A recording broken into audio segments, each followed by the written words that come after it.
first code we will be doing is Fibonacci numbers. So to start off, I have to define Fibo and give n. After which, I have to use the if condition.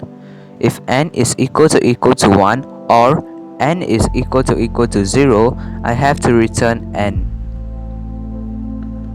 Afterwards, I have to return Fibo n minus 1 plus n minus 2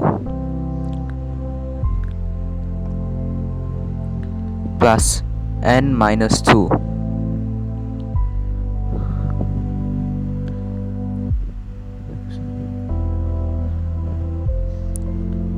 And to end the code, I have to print Fibo and I can give a number of my choice. Over here, I'll give 10. So when I run the function, I can see that the answer 37 is printed in the terminal.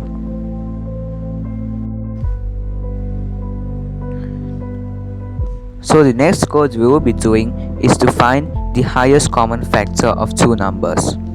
So I have to define a variable and I give it as HCF. So diff HCF a comma b. If a is equal to 0 or b is equal to 0, I have to return a plus b. Return a plus b. So carrying out the if function, if a is greater than b, I have to return HCF a mod b comma b. So it's a mod b comma b. Else I have to return HCF a comma b mod a. HCF b comma a comma b mod a. And to end the code, I have to print HCF and give two any numbers of my choice. Over here, I'll give 15 and 12. So when I delete the upper code, I can see that the correct answer 3 is printed in the terminal. So the last code we will be doing for today is to find if it's an increment or a decrement.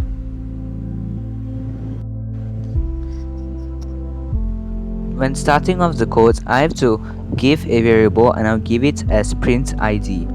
So diff print id n, and I'll give a colon. And if using the if condition, if n is equal to 0, I have to return the function and I have to print id n minus 1. On the next line, I'll have to print n and I'll give print id 10, and we can see that the answer is printed.